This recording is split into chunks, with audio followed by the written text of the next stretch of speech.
lioness, the bridge of lineage for kings, often met with deep affection and respect. But not with these ruthless rulers. 6 of the strongest lions. This competition couldn't decide who would be favored, so they turned their fury toward her.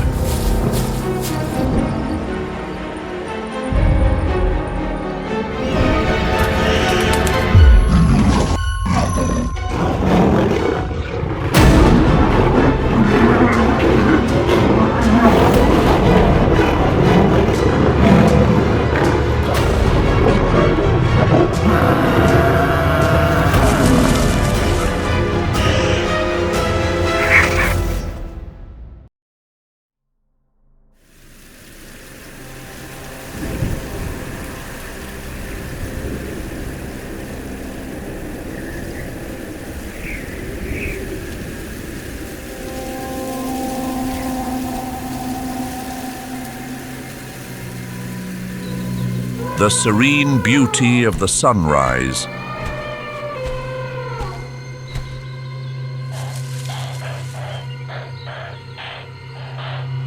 hides a patient hunter. The line between life and the final sunset here is as thin as a breath. Welcome to Sabi Sand. Located in South Africa, this is one of Africa's most prestigious private reserves. Sabi Sand is an open biological corridor sharing over 50 kilometers of unfenced border with Kruger National Park. Wildlife here enjoys free passage throughout a vibrant ecosystem.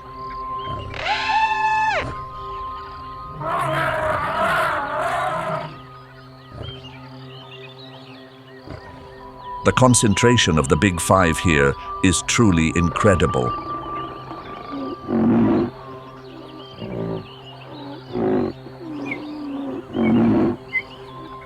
Sabi Sand is a treasure trove of impressive genetic diversity. 47 mammal species.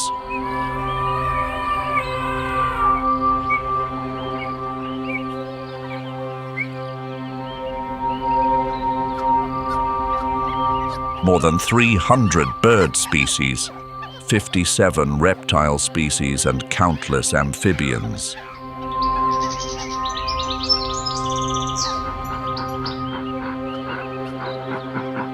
The soul of this land lies within 2 lifelines, the Sabi River and the Sand River. During the dry season, from May to September, when the searing heat takes its toll, every creature in the kingdom gravitates toward these riverbanks. Leopard density in Sabi Sand is at a world record high, with roughly 12 individuals for every 100 square kilometers.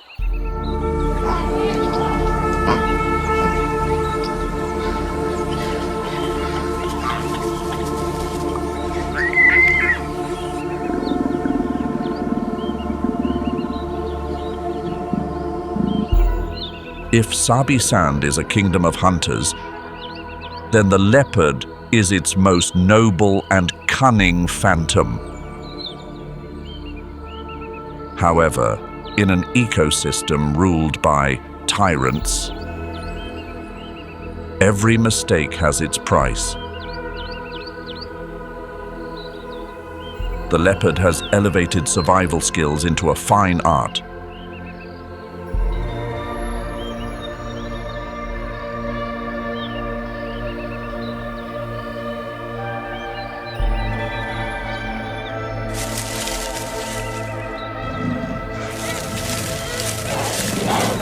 Every rippling muscle moves beneath that spotted coat in absolute silence.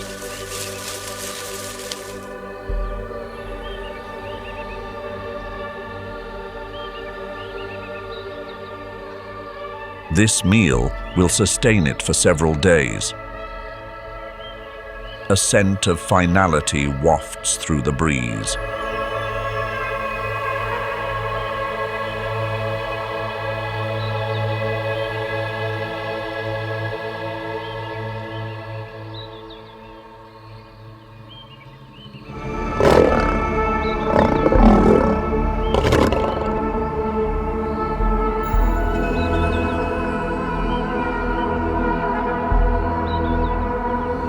Instinct tells the leopard that patrolling the night is playing with fire.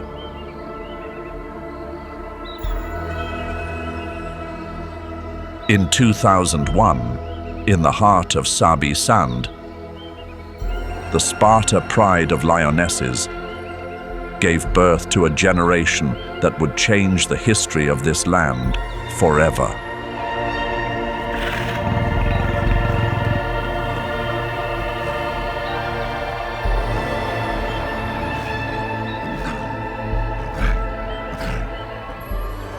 Even as a little one young male showed the spirit of a bold and fearless leader.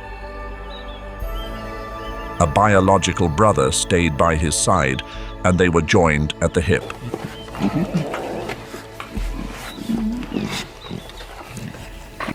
These were the first steps toward a coalition, a blend of wild courage and budding ambition. Their eventual rise was by no means a fluke. The Sparta lionesses and the West Street males truly set the bar as model parents.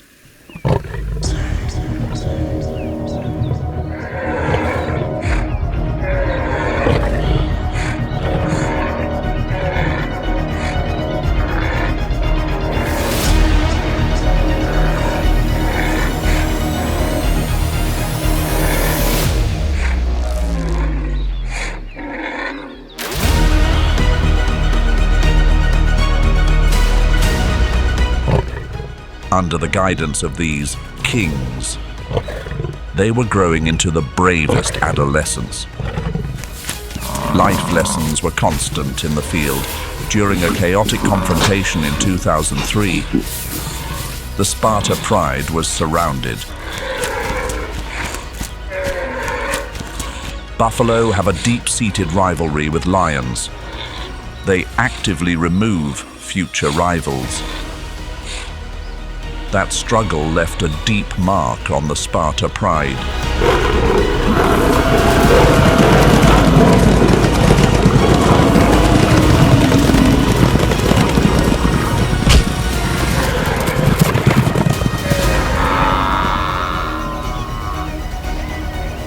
Amid the chaos, the five brothers, individuals who would later be known as the Mapogos, managed to avoid the final curtain. This survival was destiny. They would go on to rewrite the history of the wild in this region.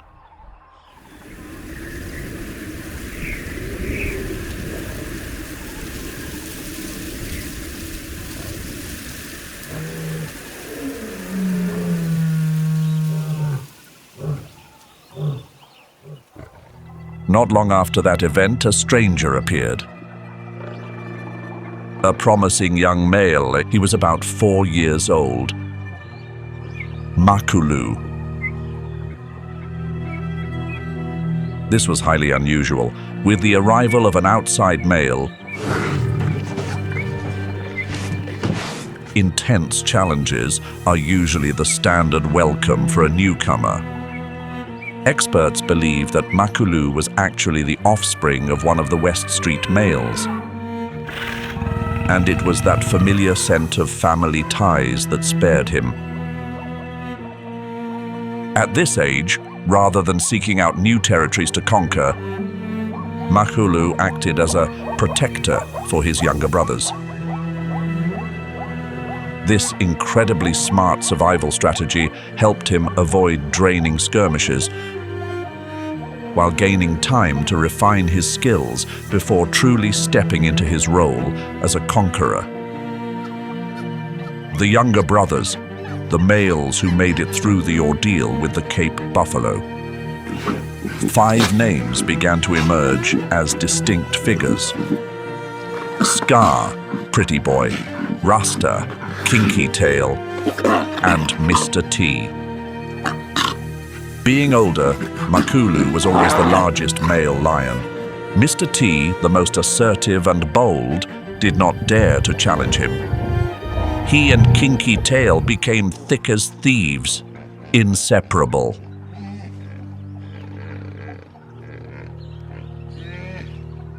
This is a remarkable coalition on the savannah.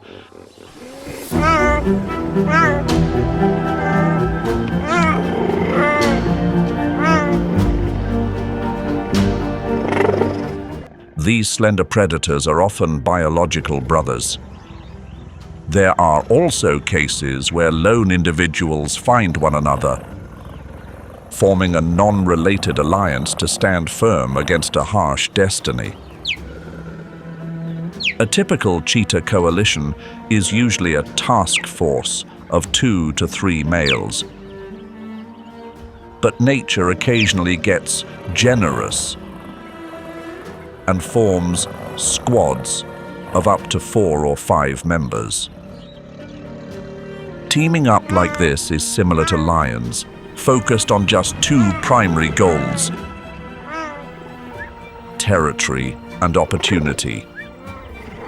A powerful alliance will claim the prime real estate, areas with plentiful water and the highest concentration of prey. It is the perfect calling card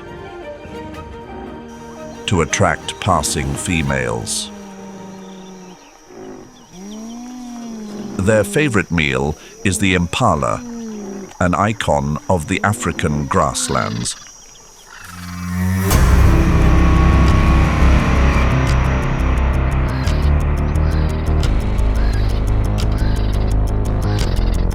They spread out into a broad horizontal formation, surrounding their target like seasoned professionals.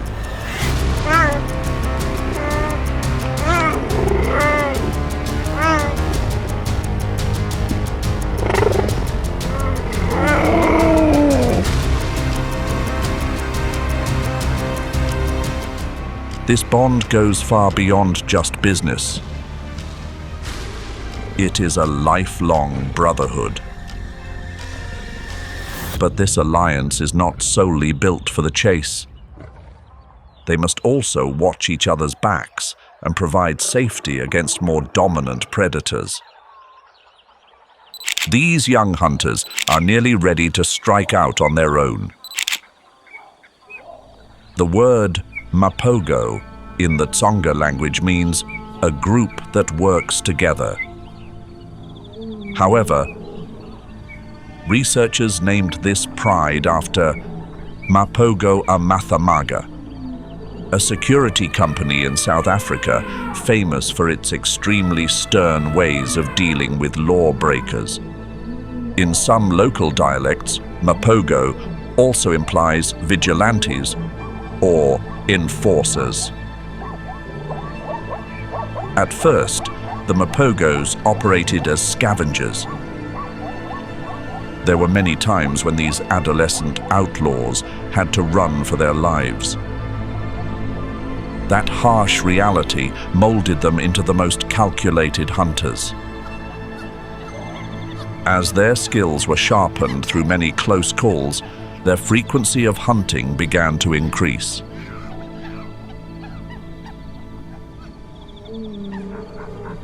During the early stage of the alliance, the one holding the baton of leadership was none other than Makhulu. He was 6 years old at the time. At this age, many other male lions are preparing for their twilight years. But Makhulu was just entering his prime.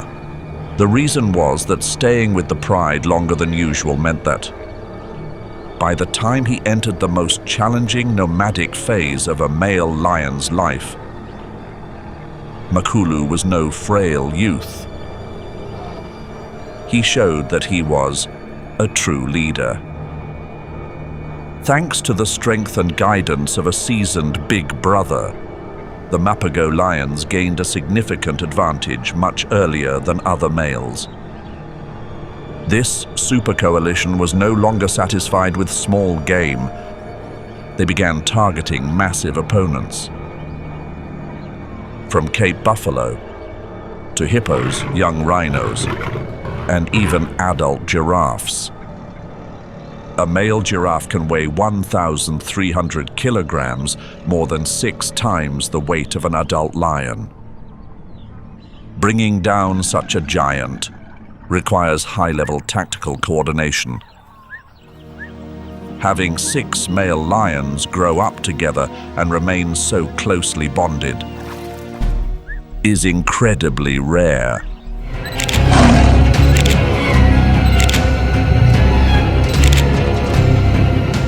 From a scientific standpoint, a super coalition strategy only happens when they accept intense internal competition in exchange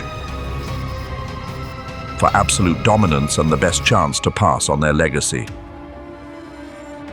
Now, with their confidence reaching a peak, the Mapogo Alliance wanted to be at the top. They were ready to call the shots and rule it all.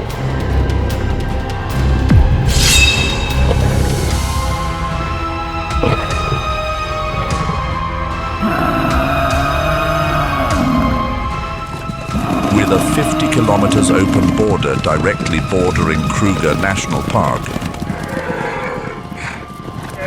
Sabi Sand acts as a massive funnel for migrating herds. This is an all-you-can-eat feast for top-tier predators.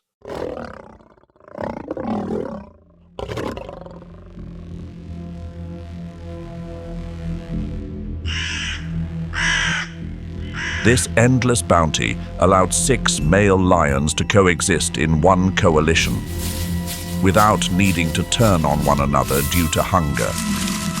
But this 6-member super coalition chose a specific fuel: the Cape buffalo. They view these buffalo as the savanna's ultimate survival test. A mature male buffalo can weigh up to 900 kilograms, more than 4 times the weight of a male lion and 6 times that of a female.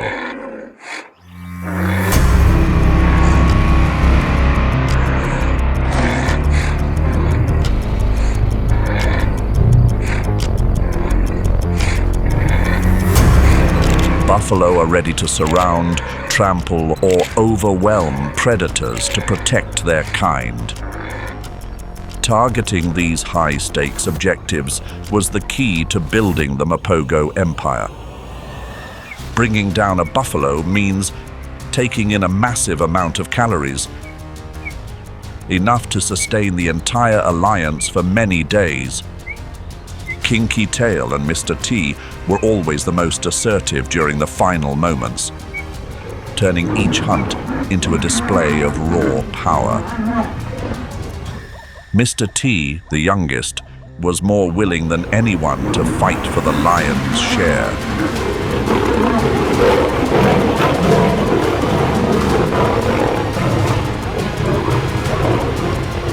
He might be a skilled hunter, but he may not have the true grit to lead.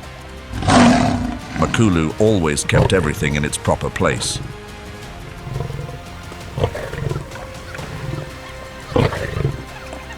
Their coalition was about to embark on a conquest that would shake the savanna to its core.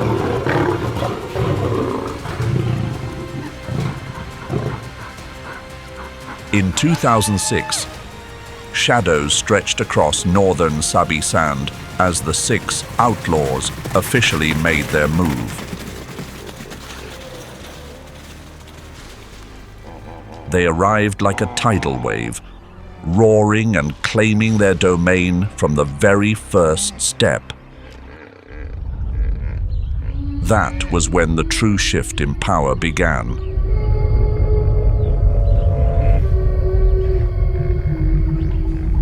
To ensure total control and preserve their lineage, the Mapogos acted on their darkest primal instincts.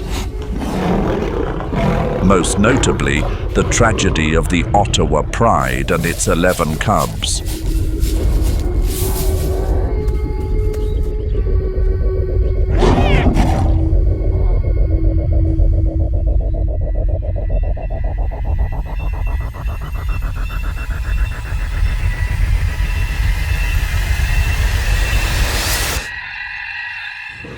If a female dared to resist to protect her own, or wavered before their might, her story did not end well.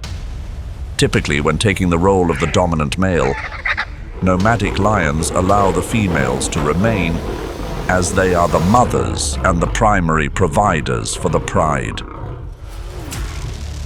But in this instance, even when a lioness surrendered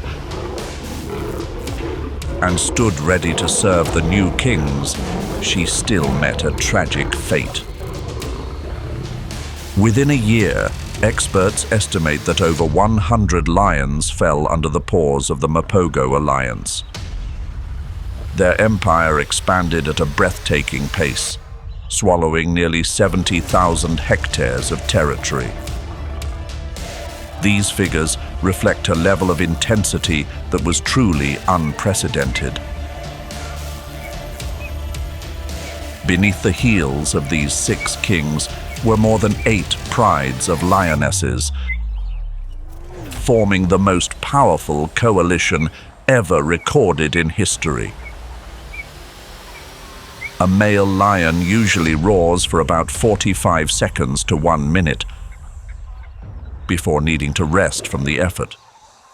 But Makhulu possessed a uniquely deep tone and could roar continuously for 10 to 15 minutes without stopping. While smaller alliances often choose to share space or ignore hyenas at kill sites, the Mapogos viewed these scavengers as an insult that needed to be cleared away. Ecologically, the absence of hyenas combined with the high number of lions caused a biological shock, completely altering the nutrient cycle on the Sabi Sand savanna.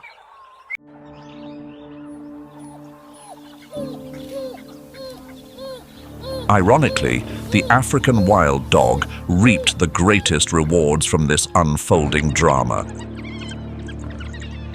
Yet their existence here remains a high-stakes gamble for survival. Lions have a deep-seated disdain for wild dogs. However, a fascinating paradox emerged during the Mapogo reign. Driving away rival prides and hyenas unintentionally carved out a sanctuary for them. To endure in this arena, wild dogs have adapted to a crepuscular lifestyle, often venturing out at twilight or dawn to avoid crossing paths with patrolling lion prides. Their strategy relies not on raw power, but on sheer endurance. The success rate for wild dogs is the highest among Africa's large carnivores. Lions reach about 25 to 30%, which isn't even half of the dog's 70 to 80% mark. Yet what truly sets this species apart isn't their tactical skill, but their incredibly tight-knit social structure.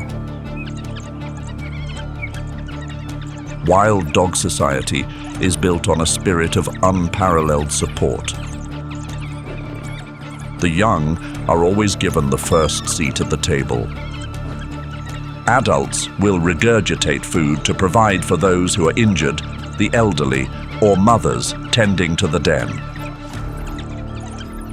It is a flawless social welfare system in the heart of the unforgiving savanna.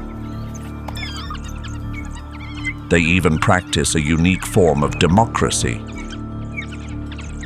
Researchers in the Kruger Sabi Sand region discovered that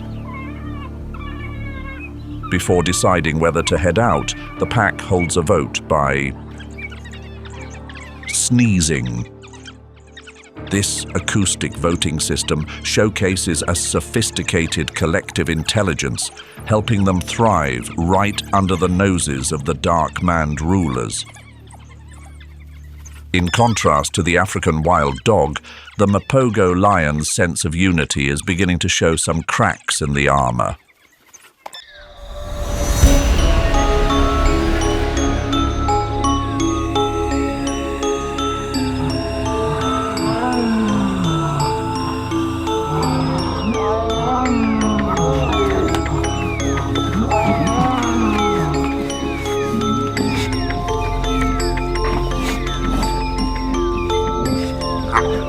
Though Makhulu held the crown with his commanding dark mane and superior presence, Mr. T never accepted a subordinate role. Power is a sort of poison, and in Mr. T's veins, that draught had taken a deep hold.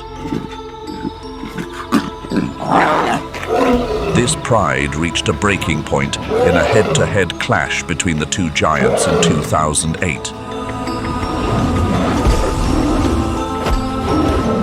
Mr. T was thoroughly bested, leaving the pride with a deep injury to his leg and a bruised ego. This wild streak had actually been foreshadowed since his days as a cub.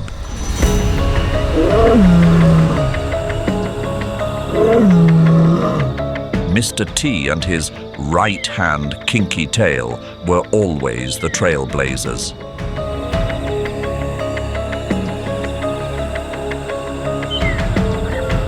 The injury from the struggle with Makhulu eventually led to a historic geopolitical shift in Sabi Sand.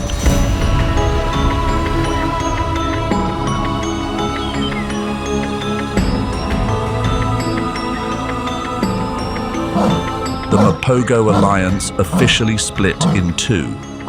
Mr. T and Kinky Tail branched off to oversee the eastern and north-central regions, while Makhulu and the three remaining members moved to manage the west.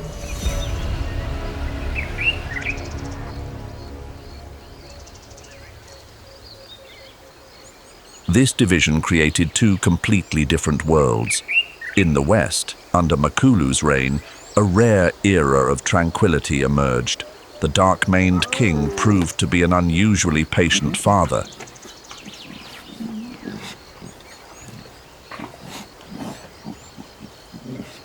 In contrast, to the east, Mr. T and Kinky Tail became fierce defenders, constantly straining to push back newcomers spilling over from Kruger National Park.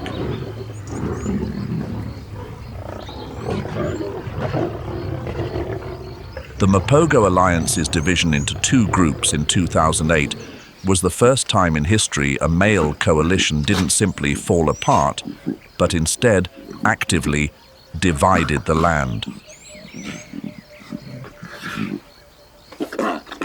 Remarkably, they continued to respect each other's borders and occasionally shared peaceful moments in the frontier regions. The two brothers in the east held the line against any wandering forces from Kruger National Park looking to move into the western heartland.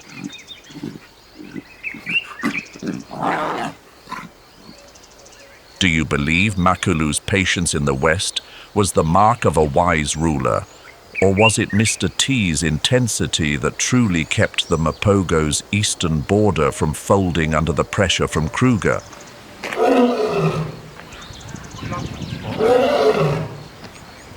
In this land, every choice carries a weight, and the price Mr. T was about to pay would become one of the most somber moments in natural history.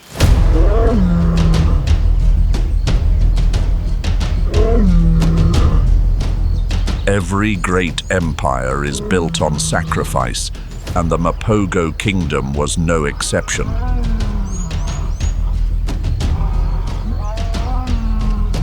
But in June 2010, those who once ruled Sabi Sand with an iron paw faced a harsh reality. They were no longer the only ones who knew how to dominate.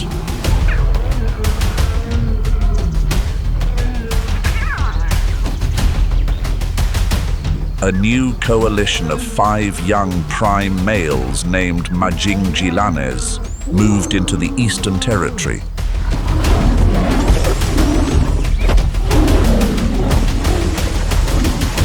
Initially, Mr. T and Kinky Tail wounded one intruder, but that was to be their final triumph and the start of a legendary pursuit for justice.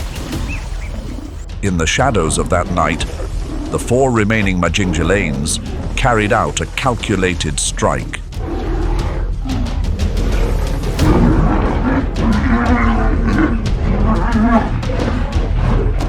They turned their attention to Kinky Tail first, cutting him off from his only brother.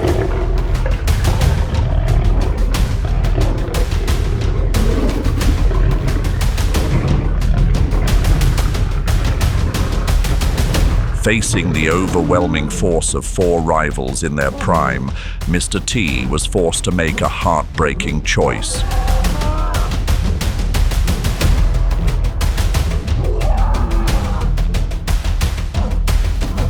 Leave behind his closest brother to preserve his own path.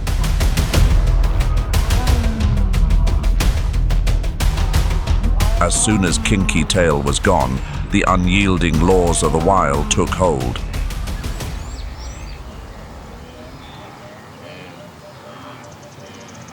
With his territory and most loyal companion gone, Mr. T lost a part of his very soul.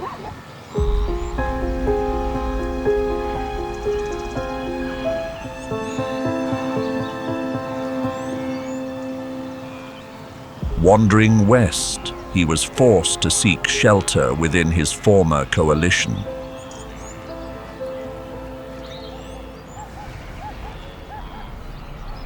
He was welcomed back by his 4 brothers. However, Mr. T had no intention of just being a passenger. His dominant nature would not allow him to take a back seat. To reclaim his standing in Makhulu's group, Mr. T committed an act that stunned observers.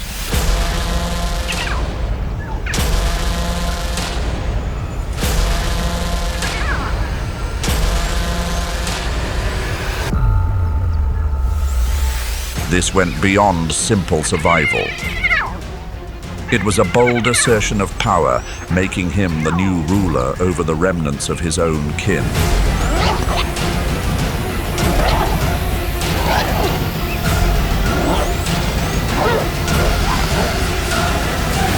Strangely, his brothers did not step in to stop him.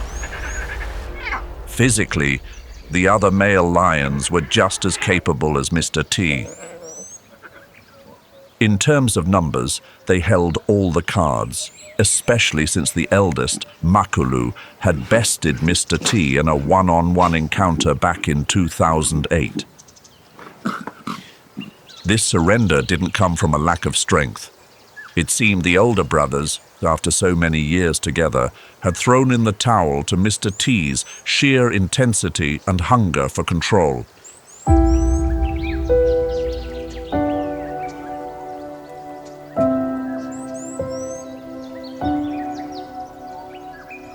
Time is a force that no claw can overcome. Over the next 2 years, the Mapogo Empire began to fade under the steady pressure of the Majingilanes.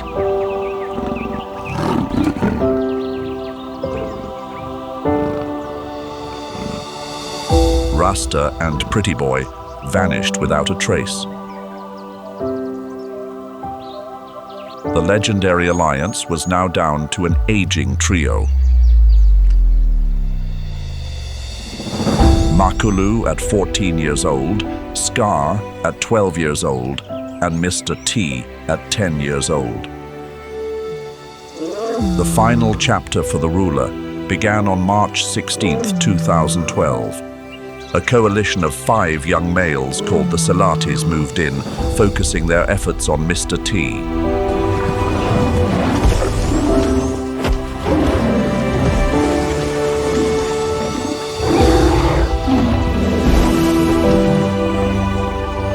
Mr. T lived as a powerful ruler and fell like a warrior, bringing a close to the most legendary era in the history of Sabi Sand.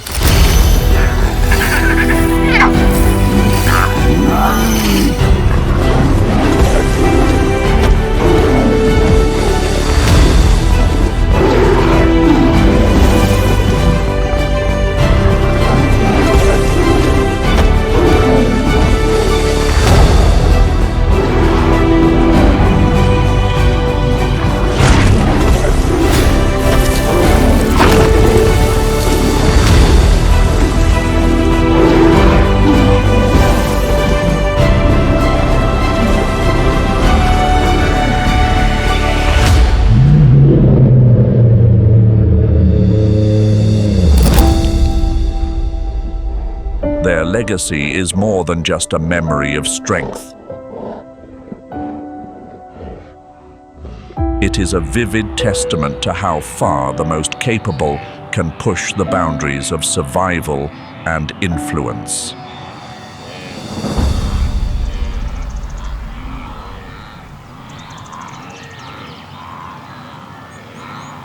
As the commanding leader's roar faded, a profound silence fell over the plains, marking the end of an era where force was the only recognized language.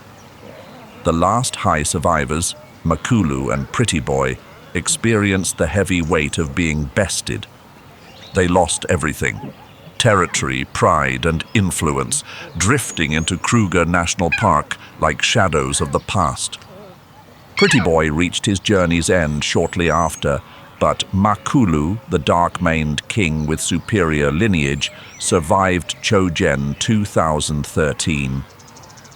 At 15, this veteran became a living biological marvel, as it is rare for a male lion in the wild to reach such a milestone amidst constant struggle.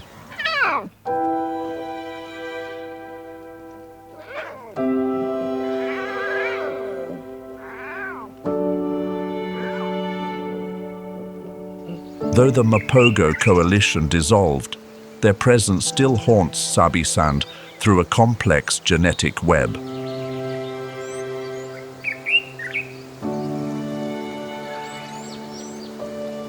Their intense reign left behind a massive ecological void.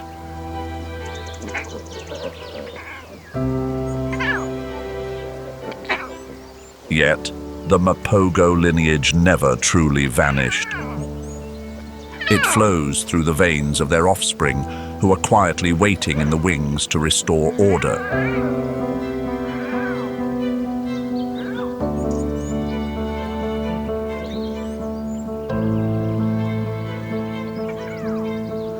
This bloodline is most visible in the Ottawa Pride, Noiba adult lionesses, Makhulu's own daughters, steadfastly carry on the legacy. Biologists see this as nature's balance, where those who made it through the upheaval are the ones keeping the fire burning.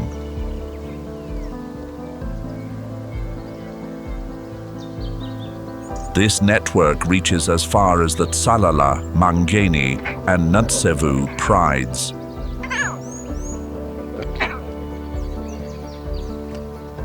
Tsalala is a rare pride that preserved the Mapogo genes since the empire's early transition.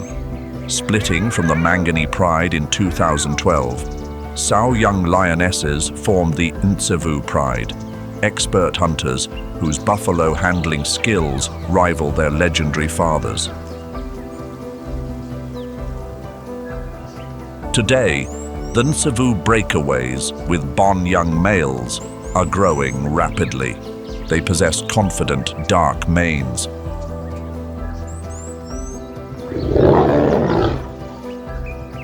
A trait inherited from Makhulu. This signals high vitality and a formidable potential for leadership.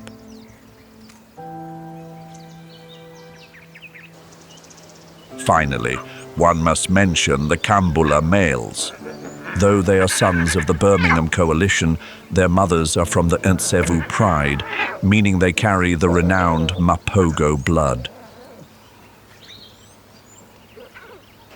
These males live a nomadic but ambitious life, carrying physical strength and a bold nature programmed into their DNA. They are genetic mirrors, waiting for the right moment to embark on their own territorial conquests. The era of the Sao kings has passed, yet Sabi Sand still echoes with roars from the past. Mapogo genetics are more than just biological markers. They represent an unquenchable instinct to lead. The struggle for the throne in this wild kingdom will never conclude, as the blood of the strongest flows silently, preparing for the next great rise. The Mapogo legacy proves how strength and intensity can redefine an entire realm. But the savannah still holds stranger secrets, kings who defy the odds or rewrite the rules of survival. Discover the stories of these extraordinary individuals in Wildest Lions, when the kings defy nature.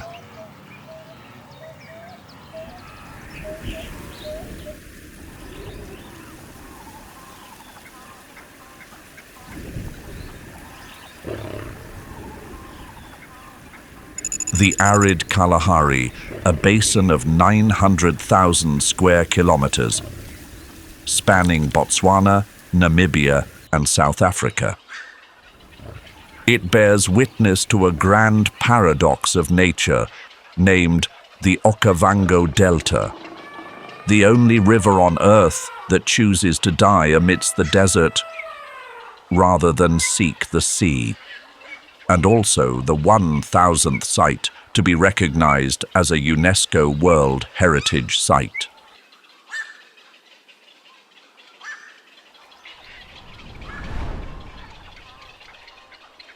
The lions of the Okavango are no longer the water-fearing cats of the Serengeti Plains. They are true aquatic masters. The phenomenon of upper body hypertrophy is the clearest testament to this evolution.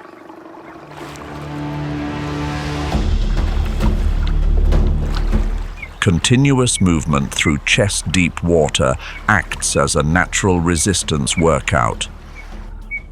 The drag of the water forces their chest, neck, and shoulder muscles to overdevelop, increasing their bulk by 15% compared to their counterparts. They have also developed a characteristic high-stepping gait. Lifting their paws high above the water's surface minimizes hydrodynamic drag.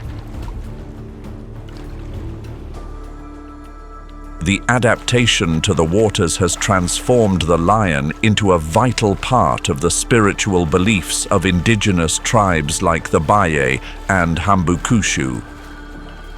They call them Tau, a sacred totem representing the clan's lineage and bloodline.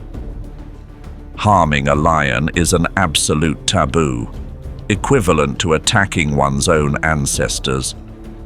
When encountering Tau in the wild, they bow their heads and respectfully yield the path, as if facing a revered chieftain.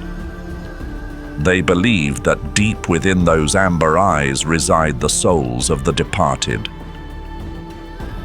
However, the line between reverence and spiritual dread is often razor-thin. The Okavango people are haunted by legends of sorcerers performing shape-shifting, transforming into beasts to exact revenge. Thus, when a lion attacks livestock with unnatural cunning and brutality, it is deemed a sign of black magic. And this complex web of beliefs has turned the human-lion relationship here into one of the 21st century's most difficult ethical dilemmas. In reality, the wisdom of the Okavango lion stems from their unique environment. They turn the water into an ally. They actively drive prey from dry land into the flooded swamps.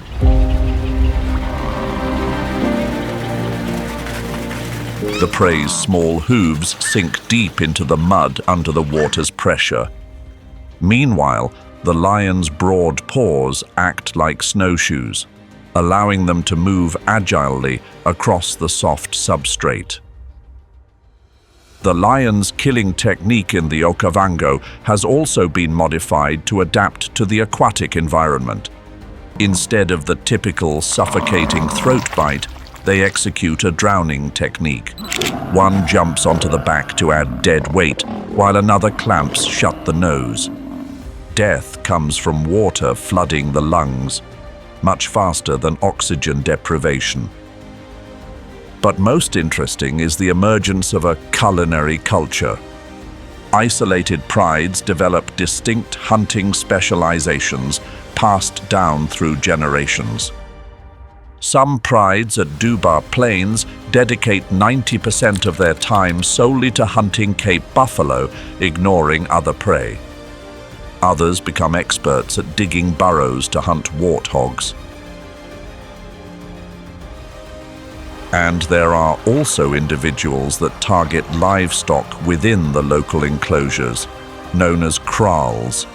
They swim across rivers, turning cattle pens into banquet tables and stealing a farmer's entire fortune in just a few hours. In the past, the desperate human response was chemical warfare. They laced cow carcasses with poison to wipe out entire lion prides, inadvertently killing the entire scavenging ecosystem, such as vultures. But the tide is turning thanks to the intervention of the Claws Conservancy and the Lion Guardians program. GPS telemetry collars are fitted onto alpha lions, transforming them into mobile signal beacons. When a pride approaches human settlements, an early warning system immediately sends text alerts to farmers' phones, triggering proactive defense protocols. When vision is blocked by this wall of fabric, the lion's predatory instinct is neutralized. They are forced to retreat, and peace is re-established along the Okavango. The Okavango has become a strange kingdom, reserved for the most unconventional kings in the lion world. Their hunting instincts remain intact, but have transmuted into a completely different form. They survive through intellect, adaptability, and muscles forged in the floodwaters. The evolutionary shift of the lion is an absolute necessity, for their largest prey here are true living fortresses. The Cape buffalo in the Okavango is the ultimate version of this species.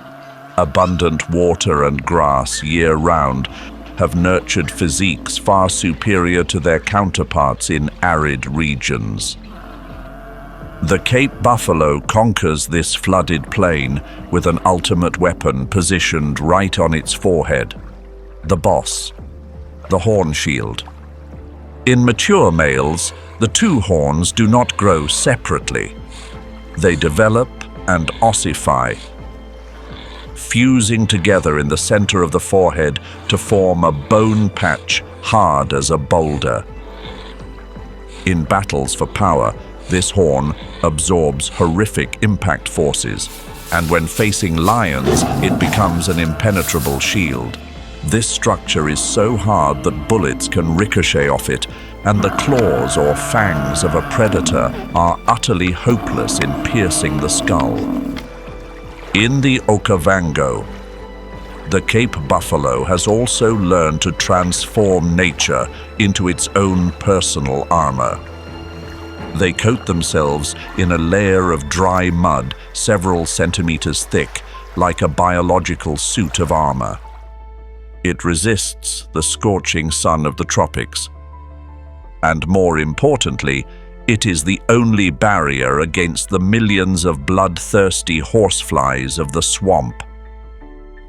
To conquer the soft, yielding terrain, nature has equipped the Cape buffalo with a specialized undercarriage, giant hooves splayed significantly wider than those of other ungulates. They act like heavy-duty rain boots, preventing the nearly 1-ton body from bogging down. The power of the Cape buffalo also stems from absolute unity. In the Okavango, breeding herds can reach sizes of 1,000 to 2,000 individuals. There is no dictatorial king buffalo ordering movement. They practice the most primitive democracy in Africa. When the herd rests, adult females will stand up and face the direction they wish to travel. It is a silent ballot. After an hour of deliberation, the direction receiving the most consensus becomes the herd's route. The movement of the Cape Buffalo Legion plays a paramount ecological role. They are great lawn mowers, specializing in consuming the tall, tough, and fibrous grass layers that other species ignore. This action clears the path and exposes the soft young grass underneath. Without these tanks to blaze the trail, picky eaters like the impala or zebra could not survive.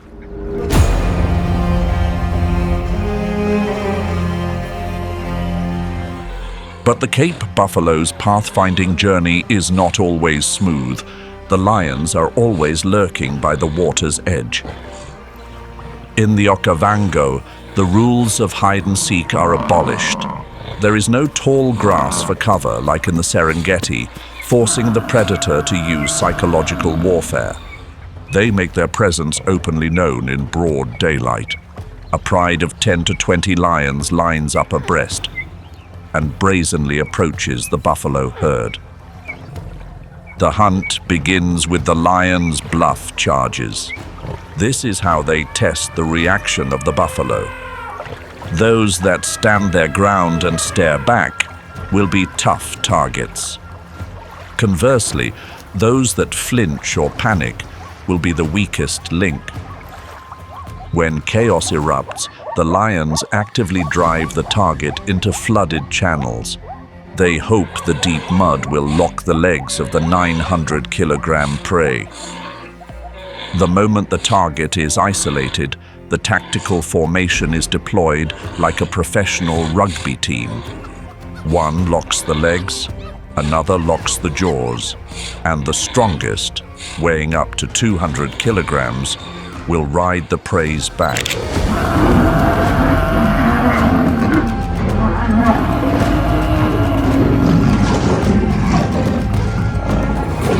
They use their dead weight to submerge the buffalo's head and cut off the flow of oxygen to the lungs. In many parts of Africa, water serves as an effective shield to deter lions. But the Okavango has shattered that strategy. Here, the kings of the savannah have completely mastered the aquatic domain. They refuse to allow nature to stand in the way of their path to the apex of the food chain. And there, the island of Duba Plains is regarded as the true Roman Colosseum of the natural world. Travelers and filmmakers flock here to witness this primal warfare. Body-launching tosses and claws digging into flesh have forged a modern religion. An absolute reverence for adaptability and the power of the will to survive. If a lion faces off against a buffalo on dry land, which species do you think would emerge victorious? Let us know in the comments below.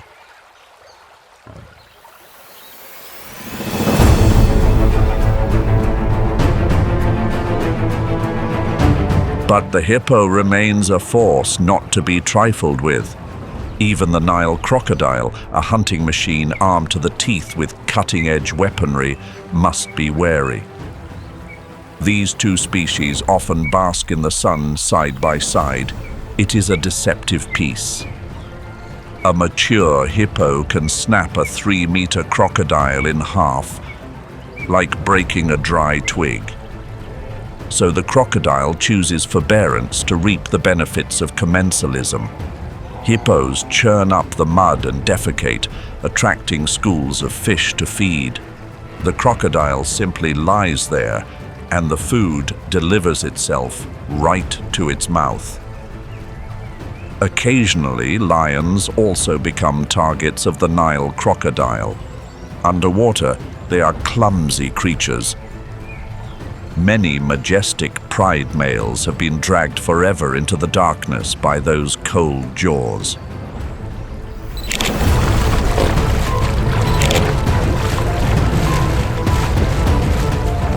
The lion's counterattacks have little effect on the rugged skin of the crocodile's back.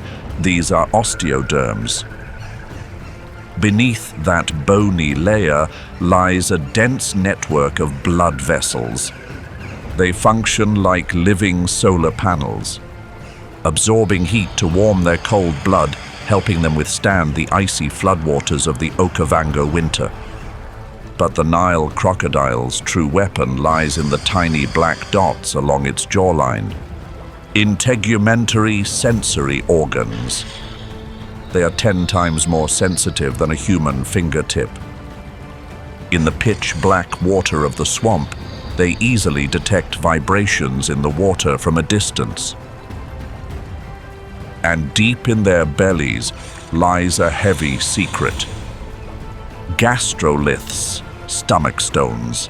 They do not swallow stones out of hunger. These stones act as ballast, making their center of gravity heavier so they can lie motionless at the bottom of fast currents without expending energy swimming. But the Nile crocodile does not always pursue protein. The 2013 study Frugivory and Seed Dispersal by Crocodilians, an overlooked form of sororicori, revealed that they also practice a fruit-based diet. They are one of 13 crocodilian species that actively seek out waterberries or sausage tree fruits to replenish glucose and minerals. This is groundbreaking research on the ecological role of crocodiles. They become great gardeners through the mechanism of sororicori, seed dispersal by reptiles. Hardy seeds survive the pool of stomach acid, hitching a ride on migration journeys spanning tens of kilometers to be planted in a layer of nutrient-rich organic fertilizer. They silently construct the green architecture of the entire Okavango Delta. But this does not imply that the lion is the undisputed ruler of the Okavango's rivers.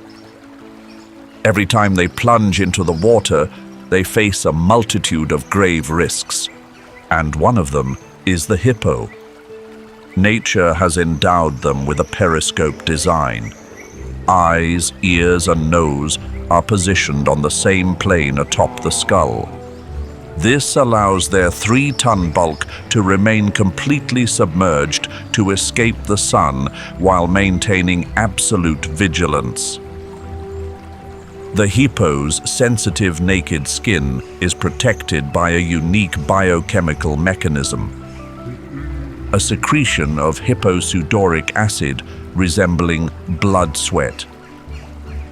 It functions as a sunscreen blocking ultraviolet rays and a powerful antiseptic in the swamp water environment. In the Okavango, hippos are master architects. Their nightly foraging journeys create hippo highways. Their bulldozer-like physiques flatten reeds and dredge the water flow. Without them, the Okavango's channel system would be choked by encroaching vegetation. Deep within the Okavango Basin, the Baye and San people call these giants kubu. a sacred totem protecting the clan's bloodline. The people strictly refrain from hunting kubu, and in return, the waters will never capsize their dugout canoes.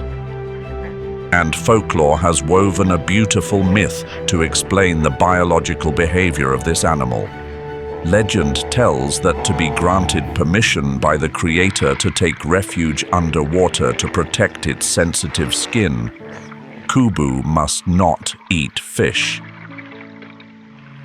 That is why, every day, the hippo must perform the ritual of gaping its massive jaws towards the blue sky, a gesture of presentation to prove its innocence to the spirits.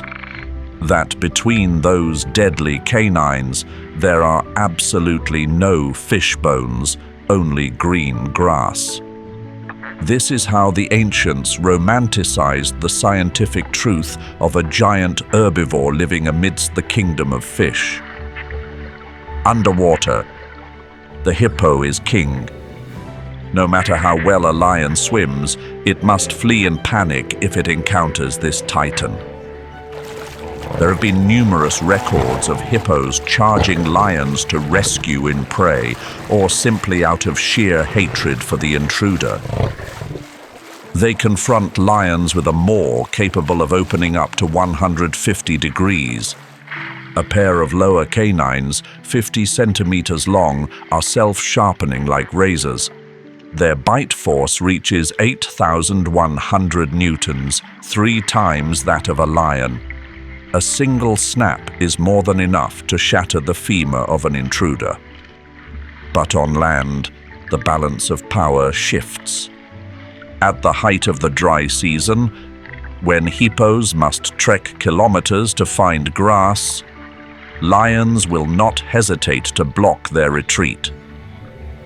Lions cannot topple an opponent with such a low center of gravity and thick, slippery hide. Instead, the super pride executes a war of attrition. They encircle, taking turns shredding the tendons of the hind legs to cripple its mobility.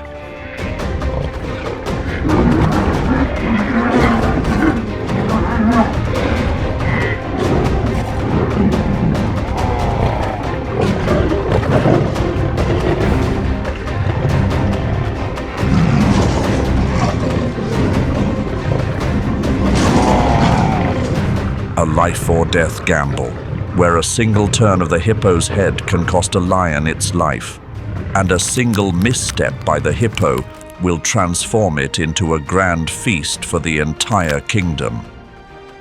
Beside the lions, another invisible enemy is tightening its grip on the throat of the Okavango hippos: climate change. As the life-giving floodwaters from Angola dwindle, the watery paradise transforms into the mud trap. Deadly pits of sludge. Hundreds of tons of flesh and muscle are crammed into stagnant pools where population density exceeding critical limits triggers extreme levels of stress and aggression.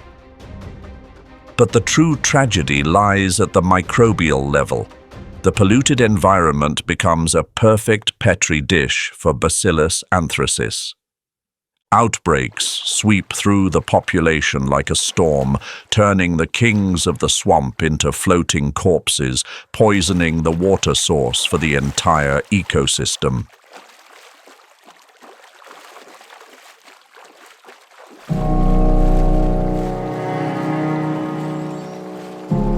The lurking presence of the Nile crocodile forces the red lechwe to always be vigilant when near the water. That is why they usually operate around knee-deep, shallow water. Red lechwe are born to leap, with a characteristic sloping build. The hind legs are significantly longer and stronger than the front legs, pushing the rump higher than the shoulders. This is a natural, compressed spring system. Massive rear thigh muscles accumulate kinetic energy, helping the lechwe overcome the drag of the mud to execute powerful launches. When chased by an enemy, the lechwe executes the porpoising technique. Continuous leaps propel the body out of the water. Moving through air consumes less energy than wading through water, where drag is 800 times greater. Simultaneously, the splashing water creates a visual disturbance screen for the predator. In shallow water, the lechwe's speed is unrivaled. The lechwe's instinct is simply programmed. Plunge into the water immediately upon encountering danger. But this tactic is no longer effective in the Okavango, where lions have adapted to the riverine environment. Instead of stalking in the bushes on the shore, they wade out and lie in wait within the reeds amidst the water.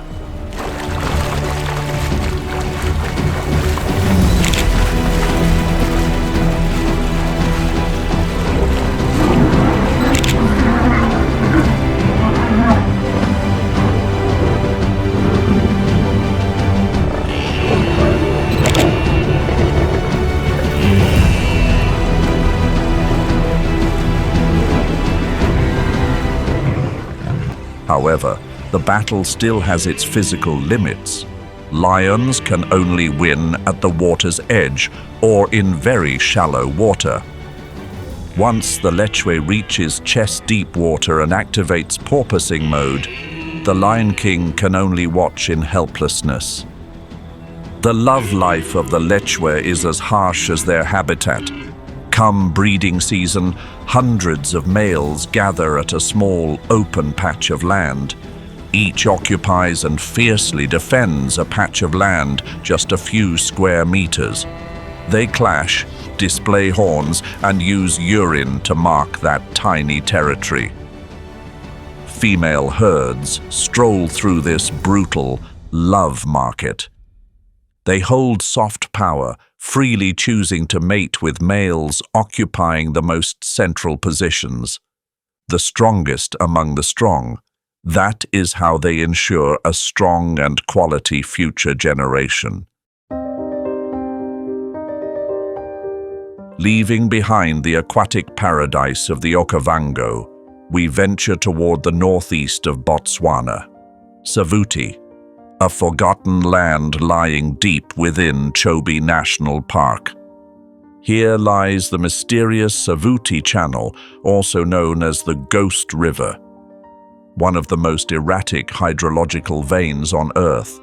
It can flow fiercely, nourishing life, then suddenly vanish and run dry for decades without warning. It transforms lush swamps into a graveyard of dead trees. When the dry season descends, scorching heat and dust storms turn Savuti into a hell on Earth. Water sources evaporate, forcing every creature toward the last remaining pools. This confinement creates a brutal biological arena, where the war between true giants takes place.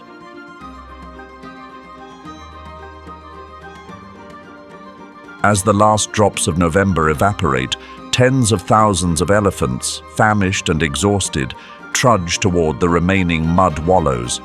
For the Savuti lions, this is a lavish feast. To conquer oversized prey, the Lion Kings here have transformed themselves into heavyweight gladiators. The physical pressure of wrestling prey weighing 4 to 5 tons has remolded their physiques. Savuti lions are heavier than the species average. Females weigh up to 160 kilograms, and males can reach 250 kilograms. The muscle mass in their shoulders and necks is maximally developed. This is the source of strength needed to wrestle the head down or cling to the back of a frantically struggling elephant. The lion's skin here is a map of violence, crisscrossed with scars from ferocious hunts, wounds from ivory punctures, buffalo horn gores, and brutal battles with hyenas. These are the medals of survival in this arid land. To take down an elephant the strength of 5 or 6 individuals is meaningless. Savuti lions live in superprides, numbering up to 30 members. Muscle power combined with overwhelming numbers is how they bring down giant prey. Large prides also provide a defensive advantage for the Savuti lions. Savuti is also home to the most populous and aggressive spotted hyena clans on the continent. The lion-hyena feud here is a total war where numbers decide the victor. But the most terrifying aspect of the Savuti lion is not strength, but intellect. Elephant hunting is not an innate instinct, but a culture passed down through generations. Lion cubs observe their mothers leaping onto elephants' backs and mimic the technique. This behavior follows the rhythm of the Savuti Channel. When the water flows, elephants are healthy and dispersed, and this skill lies dormant. When the channel dries, elephants weaken and congregate, and the nightmare returns. This is the most dangerous life-or-death gamble in the animal kingdom. The lion mortality rate in elephant hunts is higher than with any other prey. Trampled to death, gored through the abdomen by tusks. Yet the reward is compelling enough to risk it all. 4 tons of fresh meat, enough to sustain the entire empire for days. However, the greatest threat to the kings of Savuti comes not from nature, but from controversial political decisions. In 2019, the hunting ban was lifted, turning the famed black-maned males into prime targets for international trophy hunters. By 2024, Savuti became the epicenter of a fierce diplomatic battle between Botswana and the West regarding the balance between ethics and profit. With license fees reaching up to $50,000, the government argues that every shot is an essential financial source to support impoverished communities. However, the cost is the degradation of a biological heritage. The removal of the strongest alpha males threatens to permanently wipe out the unique gene pool of the legendary elephant hunters.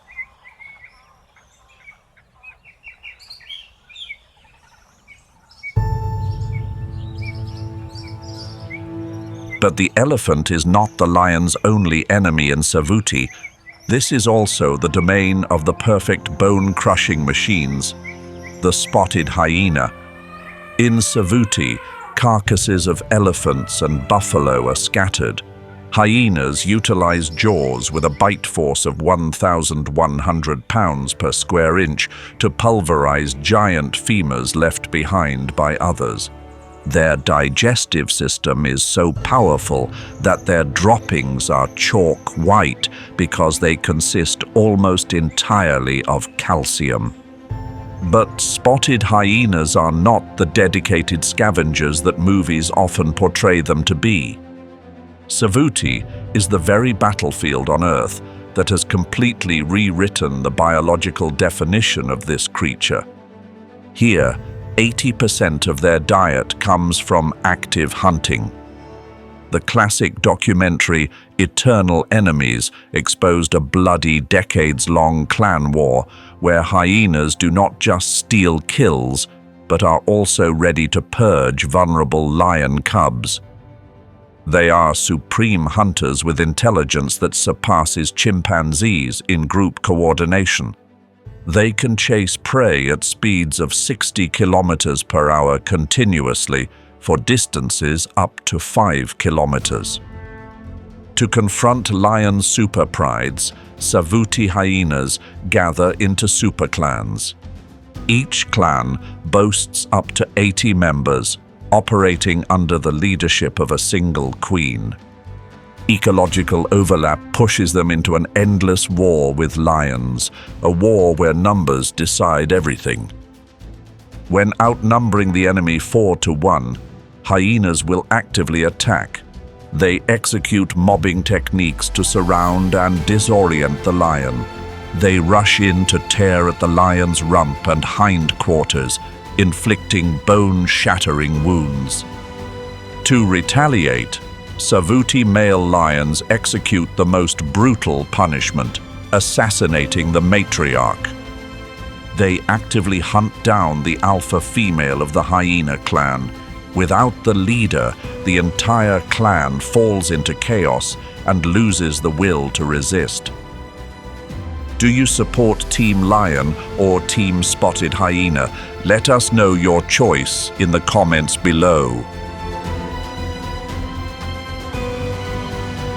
As lions and hyenas retreat from the carcasses of giants, the Savuti sky is immediately obscured by the wings of another ruler, the lappet-faced vulture, Africa's largest and most powerful vulture.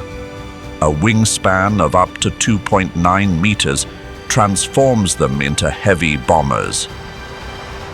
The most terrifying identifying feature is the bald, purplish-red head with dangling folds of flesh, lappets. It is the ultimate hygienic adaptation to avoid infection when plunging their heads into rotting carcasses. But their true power lies in the beak, capable of piercing skin as thick as a Kevlar shield. They tear open the toughest hides, paving the way for smaller vultures and insects to access the meat inside. The relationship between the king of the earth, the lion, and the king of the sky, the lappet-faced vulture, is one of mutual vigilance. The lappet-faced vulture monitors every move of the lion super prides from an altitude of 3,000 meters.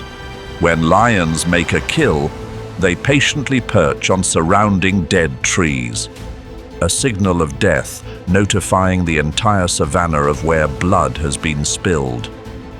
Conversely, lions also frequently scan the skies.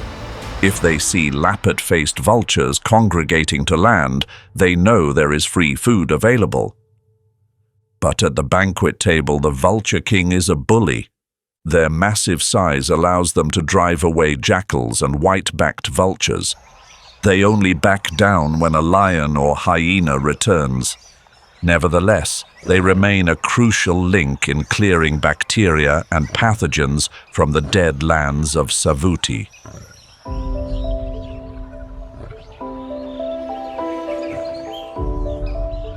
It is not only the lion, but also their prey, the African bush elephant, that reaches astonishing dimensions in Savuti. Mature bulls tower to heights of 4 meters and weigh up to 7 tons. The mineral-rich Kalahari sands have nurtured a maximally developed skeletal frame. Legs are longer and stouter than normal to conquer the shifting sand terrain. Herds here don a characteristic camouflage, Savuti dust. The arid, whitish-gray clay coats their bodies, transforming them into mobile stone statues amidst the dead forest. Though the large tusk gene persists, you rarely see a pristine set of ivory. Broken tusks are the scars of battles for cramped water sources, or the habit of snapping steel-hard mopani trees. In Savuti, African bush elephants act like natural bulldozers, toppling and stripping the bark of ancient trees. This behavior prevents forest encroachment, maintaining the open savanna state. They reshape the terrain, opening up living space for antelopes, zebras, and even predators like lions. During cycles of record drought, when the ghost river fades, elephants become well diggers. They use trunks and forefeet to excavate deep into the dry riverbed to tap into subterranean aquifers.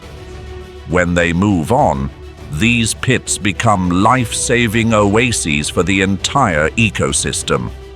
For the Botswana and San people, elephants are totems possessing a supernatural connection to water. They are powerful rainmakers depicted on the ancient cliffs of Gubatsa. A curse has been cast. Whoever kills an elephant without cause invites the wrath of eternal drought down upon the land of Savuti. But hidden behind the calm exterior is an unstable psychology. Constant nocturnal harassment by lions turns them into some of the most easily agitated and aggressive creatures on the continent. This is one of the rare elephant populations that knows to fear lions after repeated harassment by super prides. Not just isolated calves, but even massive 10-year-old subadults can become targets.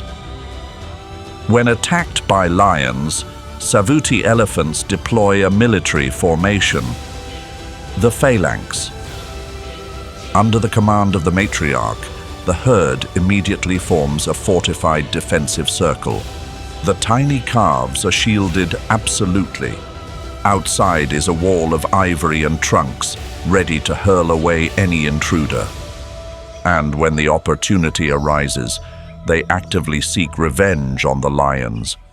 If they encounter lions sleeping during the day, the herd will not hesitate to attack. They use trunks to thrash, feet to trample, and ivory to impale. Savuti lions frequently pay with their lives after violent nocturnal hunts. In a land that prizes strength and beauty, even a small creature like the warthog must change to adapt. A face full of warts is actually composed of thick, fatty pads, protecting facial bones and eyes during brutal civil wars. Their weapons are two pairs of curved tusks.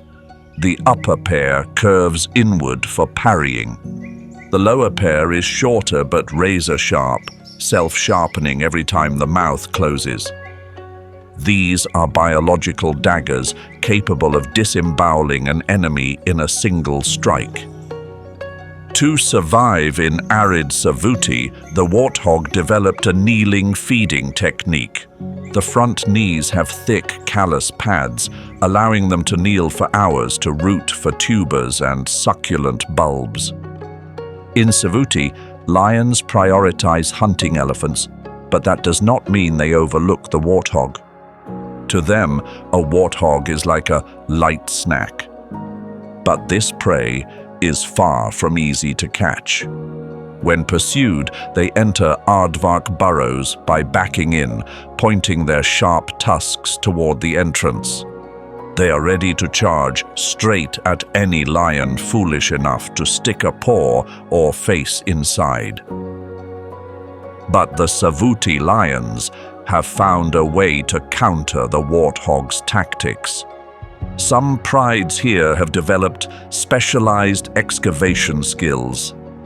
They patiently dig from above, collapsing the burrow roof to drag the prey out. No prey, big or small, is safe from their claws. The only exception is perhaps the honey badger.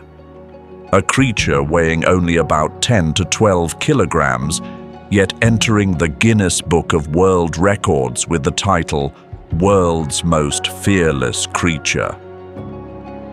Their secret weapon is loose skin. This layer is 6 millimeters thick, tough as rubber, and completely detached from the muscle layer beneath. If bitten on the back by a lion, they can rotate 180 degrees inside their own skin and turn back to bite the attacker. The honey badger also possesses incredible venom resistance.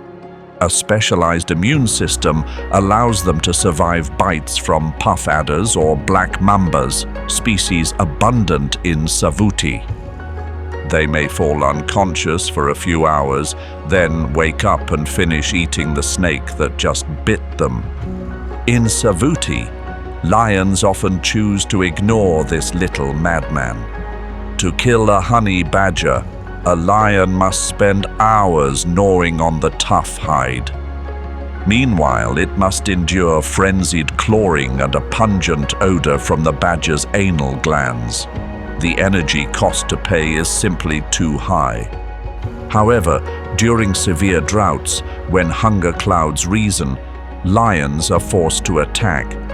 It is always a protracted and noisy battle, where even the victor must bear many wounds. The honey badger is living proof that, in nature, attitude, not size, decides everything. Amidst the slow giants of Savuti, the black-backed jackal exists by speed and recklessness. Here, they are the ultimate opportunists. From hunting and scavenging to eating fruit or thievery, no limit can stop them. Black-backed jackals frequently loiter around lion feasts. Their tactic is hit and run. They dash between the legs of feeding lions, snatch a piece of meat, and bolt away faster than a blink. Nonetheless, lions often view them as annoying nuisances rather than food. Lions usually only chase them off or kill them if the chance arises, but rarely eat jackals due to the unappealing taste. But the greatest risk the black-backed jackal poses to Savuti lions is invisible: rabies and canine distemper. Disease outbreaks from overpopulated jackal populations can spread and wipe out an entire mighty lion pride.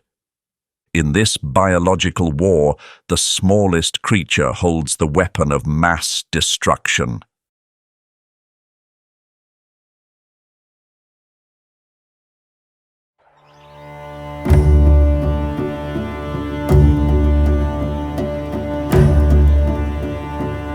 Contrary to that bleakness, the Cape Fur seal population is exploding in this desert. Thousands crowd together on the rocky beaches of Cape Cross. They create a giant seafood restaurant right next to the dead desert, attracting every hungry predator. Unlike true seals, which can only drag themselves heavily on their bellies, Cape Fur seals belong to the Otariidae family, eared seals. They possess distinct external ear flaps, helping better sound orientation on land, and especially the rotatable pelvis structure, allowing them to rotate hind flippers forward to walk on all fours. They can even gallop on land at speeds of 20 kilometers per hour, fast enough to trouble a human, but not enough to escape a lion. To resist the 10 degrees Celsius Benguela current without freezing, they do not rely entirely on thick, blubber-like polar seals. The fur coat is the most reliable defense against the cold. The coat consists of 2 layers: coarse guard hairs on the outside and dense underfur on the inside. Fur density reaches up to 50,000 fibers per square centimeter. This structure traps a layer of insulating air next to the skin, ensuring their skin never gets wet even when soaking underwater all day. Underwater, seals are ballet dancers, kings of speed. On land, they are clumsy, energy-rich blocks of meat. The seal's thick blubber is the most precious calorie source, providing twice the energy of antelope meat for the gaunt desert lions. However, hunting seals is not an easy task.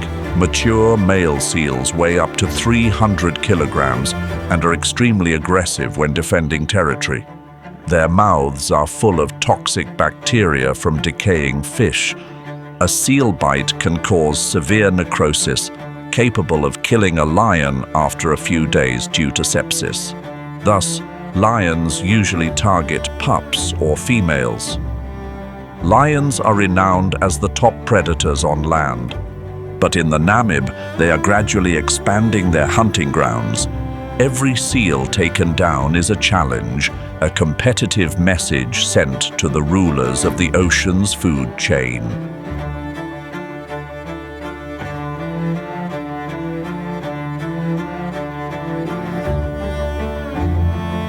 Far removed from those noisy hunts, The brown hyena is the quiet and mysterious recluse of the Namib. This is the rarest and least understood hyena species in the world. They drape themselves in a shaggy, dark brown coat up to 30 centimeters long. But this is a perfect biological design. This coat helps regulate body temperature, keeping them warm during freezing desert nights and shielding the body from the scorching daytime sun. Pointed ears and faint stripes on their legs harken back to the primitive ancestors of the hyena family millions of years ago. Unlike their northern brethren who live in large clans and hunt collectively, brown hyenas are solitary foragers. Each individual must fend for its own belly within a vast territory. They wander along the high tide line, searching for washed-up seal carcasses, stranded whales, or stealing seabird eggs. Though a scavenger, their jaws retain the destructive power of the Hyenidae family. Teeth and jaw muscles are strong enough to crush the bones of a seal carcass that has dried for weeks to extract the last bit of marrow. Their sense of smell is so acute they can detect the scent of death from kilometers downwind. In the Namib, the brown hyena sits at the bottom of the apex food chain. When a lion appears, they immediately flee. There are no great battles or counter-theft attempts like in Savuti. Namib lions kill brown hyenas not for food, but to eliminate competition. For in the desert, every scrap of meat is as precious as gold. Removing a scavenger ensures a reserve food source for themselves and their future cubs.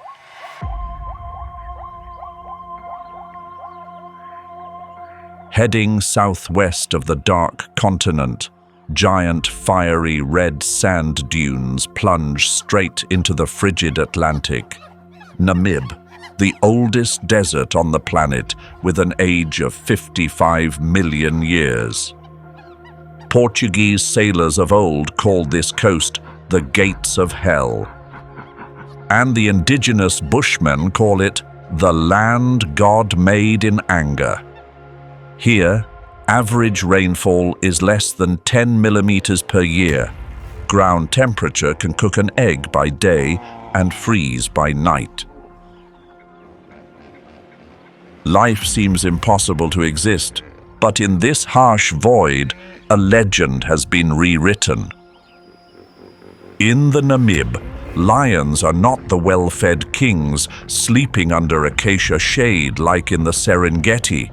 They are the gaunt, ascetic, and most resilient survivors of the Phalid family. The desert-adapted lion population is a rare biological marvel. To survive in the deadland, the pride here is forced to evolve conversely to their kin. Their bodies are leaner, their fur develops thicker and shaggier to resist the bone-chilling winds of the Southern Ocean. But the greatest change lies in behavior and metabolism. Extremely low prey density forces them to control a colossal territory. The home range of a pride here spans up to 20,000 square kilometers. This figure is 40 times the territory of a pride in the Masai Mara. Also, because of that vast territory, lions here become the greatest endurance athletes in the natural world. They can travel continuously 50 to 70 kilometers each night over shifting dunes to search for food. And when terrestrial prey like oryx or ostrich becomes scarce or migrates away, lions turn toward the open sea. They become marine lions. Namib is the only place in the world where lions hunt fur seals, cormorants, and flamingos. Carbon isotope studies show that the seafood menu accounts for up to 79% of the diet of coastal prides during the dry season. They patrol along the skeleton coast, littered with shipwrecks, utilizing the roar of ocean waves to mask the sound of footsteps on gravel, dashing across wet sands to snatch seals that are sleeping soundly or off guard. However, the desert's greatest challenge is not food but water. Namib lions can live for weeks, even months, without drinking a single drop of fresh water. They are biological alchemists. They extract metabolic water from the blood and flesh of their prey. Especially, lions here know how to utilize the fog. In the early mornings, when the frigid Benguela current meets desert heat, creating a dense fog bank, Namib lions lick condensed water droplets from their own fur and off rocks, a sophisticated survival behavior never seen in any other big cat. Resource scarcity causes extremely low population density here. In 2023, only about 60 mature individuals were recorded in the core northwest Namibia area. They are dubbed the Vanishing Kings. Solitude is the price to pay for freedom in this land.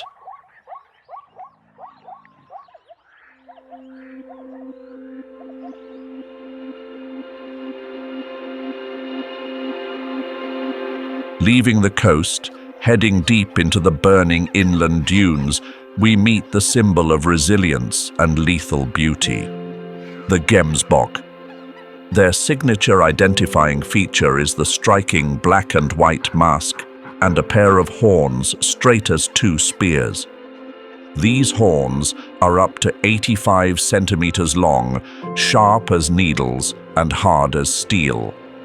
Unlike many antelopes where only males have horns, both male and female Gemsbok possess this weapon to defend themselves and their calves. Gemsbok can survive where ground temperatures reach 50 to 60 degrees Celsius without drinking water for days. They possess one of the animal kingdom's most sophisticated brain cooling systems, the carotid rete. Hot blood pumped from the heart to the brain passes through an intricate network of capillaries located in the moist nasal sinus. Here, panting evaporates fluid in the nose, cooling the blood before it enters the brain. This mechanism acts like a car radiator. It allows the Gemsbok's body temperature to rise to 45 degrees Celsius, a level that would cause fatal heat stroke in most mammals. But the vital brain is kept cool at a safe 38 degrees Celsius. They do not sweat to save every precious drop of water. They endure an artificial fever to survive the scorching day. Hunting a Gemsbok is a gamble where lions often pay with their lives. When cornered, the Gemsbok does not flee in panic like an impala. They stand their ground, lower their heads, transforming their horns into two defensive spears parallel to the ground. The lion understands it cannot attack head-on. With just one precise thrust, the Gemsbok's long horns can puncture a lion's lung or heart. Many lion carcasses have been found in the desert with fatal wounds from those very horns. This further illustrates how brutal the life of the king of beasts is in this desert. Amidst the vast dunes, a direct descendant of dinosaurs still roams. The African ostrich, the largest surviving bird on the planet, standing 2.8 meters tall and weighing over 100 kilograms. They have traded wings for legs. They cannot fly, but they can run faster than the wind. Naked legs with rippling muscles help them reach a sprint speed of 70 kilometers per hour and maintain 50 kilometers per hour for long durations. The ostrich's foot structure is unique in the avian world. There are only 2 toes on each foot. The main toe has evolved to be massive, hoof-like, reducing contact area to minimize friction and grip firmly onto shifting sand. The ostrich possesses the largest eyes of any land animal. The eyeball diameter reaches 5 centimeters, larger than their own brain. A vision range of 5 kilometers turns them into mobile watchtowers of the desert. They often partner with zebras or oryx to utilize each other's vigilance. Lions cannot catch an ostrich in a long-distance race on sand. They must use ambush tactics, utilizing rare bushes or hiding behind the crest of a dune to attack by surprise. But attacking an ostrich is also fraught with risk. A forward kick from an ostrich delivers a force of up to 2,000 psi, enough to shatter the skull of a mature lion or break the attacker's ribs. Therefore, lions usually target weak chicks or raid poorly guarded giant nests, where each egg weighs 1.5 kilograms, equivalent to 24 chicken eggs, providing a valuable protein-rich meal. A wise tactic helping them conserve energy for more brutal hunts. Finally, the Namibe's greatest survival lesson comes from its tiniest creature, the toktoki beetle. Their back shell has a special nanostructure. Hydrophilic bumps attract tiny mist particles in the wind. Hydrophobic troughs repel water. Mist accumulates into large droplets on the peaks, then rolls down the grooves, flowing straight into the beetle's mouth, waiting below. They create water out of thin air. The Namibe lion, though king of all beasts, must bow to learn from this beetle's wisdom. They lick dew from their fur to hold out through dry days, a frugality rare and unknown to their brethren in the plains. In the Namibe, life is a miracle of creativity and adaptation. In the world of big cats, climbing is traditionally seen as the exclusive privilege of the leopard. Lions are designed for the ground. Their skeletal structure is too heavy. The clavicle is reduced but still less flexible than that of a leopard, limiting the ability to stretch and pull the body upward. The center of gravity is shifted forward with a massive rib cage, making balancing on branches a physical torture. Typically, a lion only climbs trees in 2 reluctant scenarios. 1 is to steal prey from a leopard. 2 is to escape a herd of angry buffalo. Those are clumsy and fleeting moments. But in a few isolated corners of East Africa, this law of gravity has been bent. Let us travel to Queen Elizabeth National Park in Uganda's Ishasha sector and Lake Manyara in Tanzania. Here you will witness a surreal spectacle, an entire pride, from massive 200-kilogram black-maned males to cubs, lounging precariously on branches 5 to 7 meters above the ground. They do not climb to hide, they climb to rule. This is a rare behavioral adaptation. The cause is not genetic, but stems from the harsh environment on the ground. The moist earth of Ishasha and Manyara is a haven for tsetse flies and horseflies. Their bites are not only painful, but also transmit blood-borne parasites. On the ground, lions are besieged by thousands of biological needles. Up in the trees, the wind blows stronger and insects cannot fly stably. The canopy becomes the only fortress of peace. Furthermore, the equatorial ground at midday radiates stifling heat. Up in the canopy, the temperature is significantly lower thanks to shade and air circulation. Though lacking the agility of a leopard, Ishasha lions have learned to use explosive power to propel their heavy bodies up the tree. Their preferred trees are the sycamore fig and the acacia. These species have low, massive horizontal branches strong enough to support the weight of an entire lion family. Up there, they let their 4 legs dangle comfortably. This posture helps dissipate heat through the paws and belly. However, climbing down is a challenge for lions.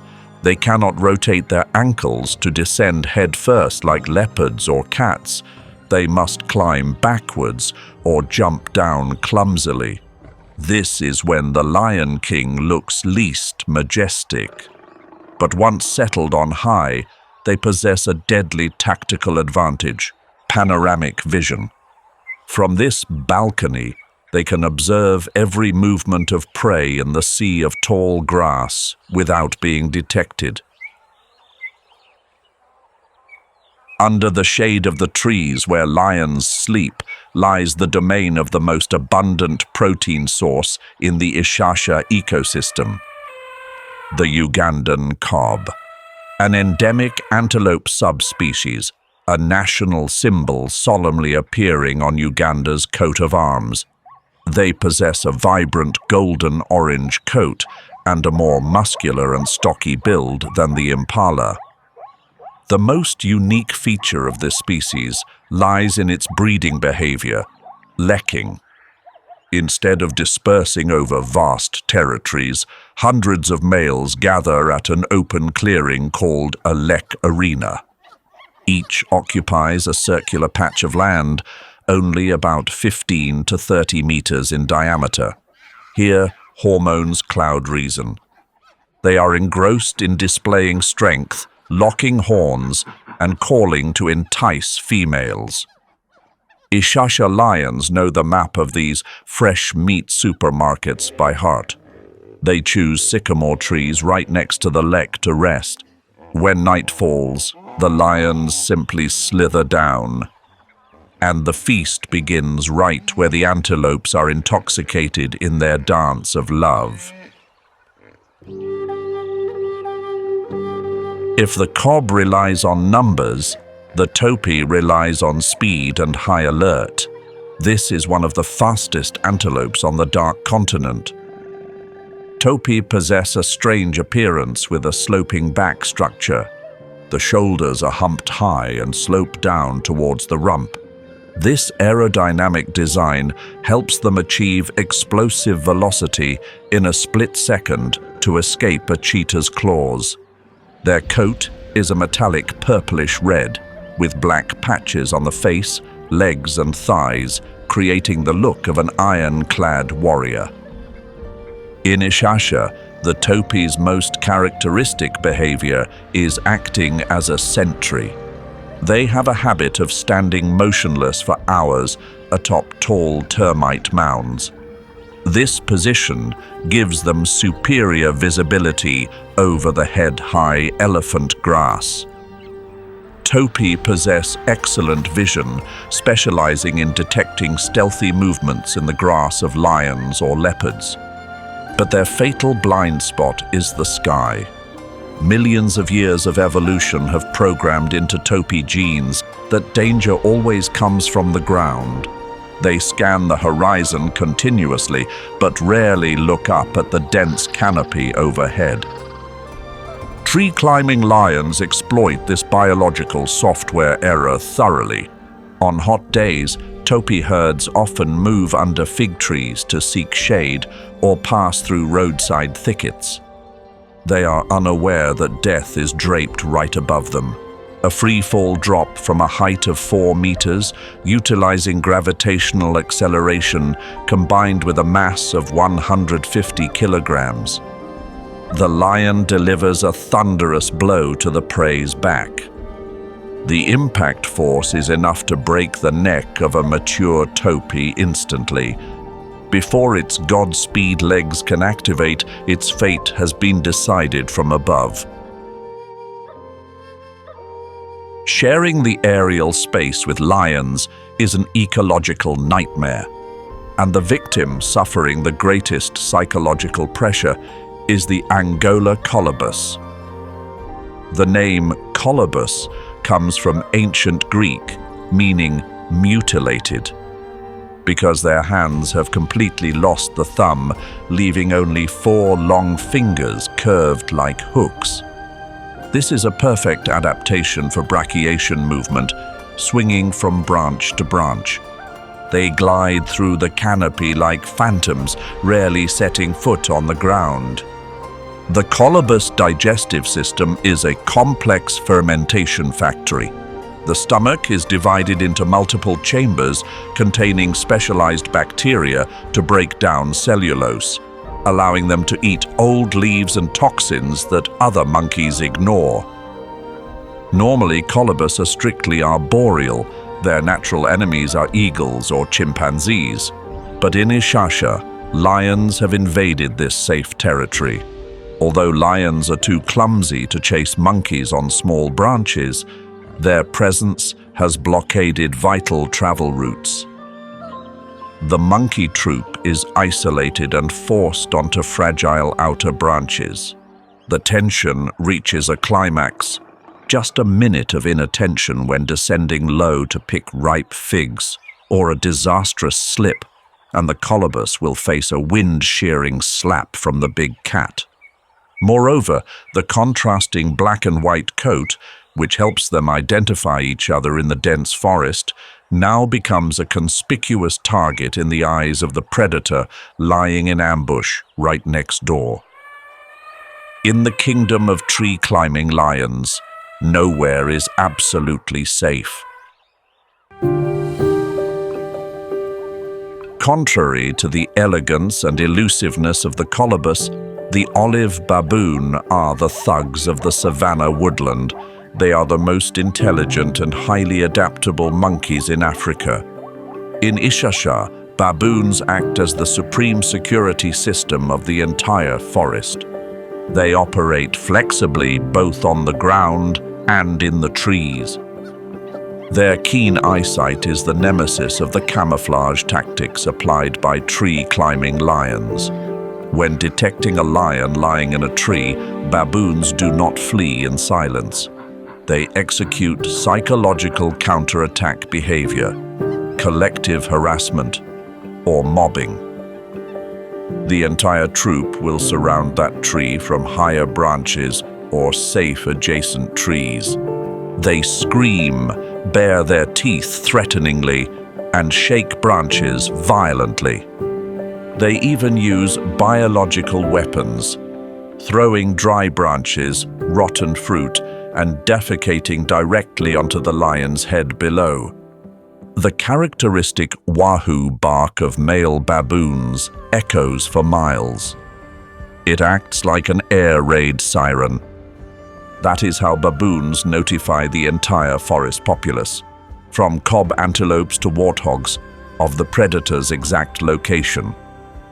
For the lion, this is the ultimate humiliation and annoyance.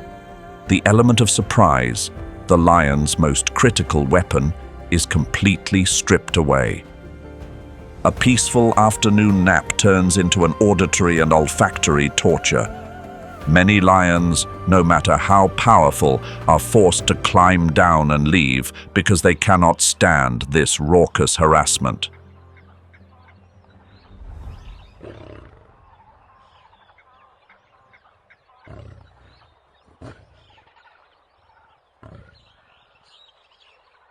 We have just explored the rawest glimpses of the Mapogo Coalition's era of intense rule in the Sabi Sand region.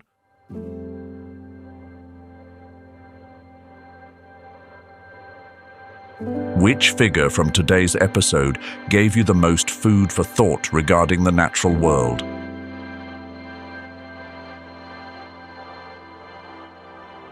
Was it Mr. T's cold instincts or Makhulu's survival strategy built on iron discipline?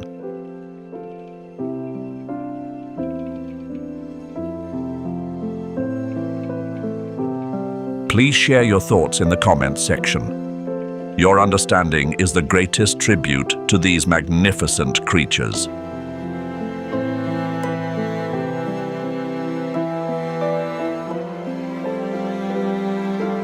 Don't forget to hit like and subscribe to join me on future field expeditions, where we will continue to unlock the most mysterious codes of survival. And if you wish to explore more about other wildlife, keep learning at Hyena versus Lion, Clash of Predators in the Savannah, or Wild Dogs versus Lion, when unity survives overwhelming power.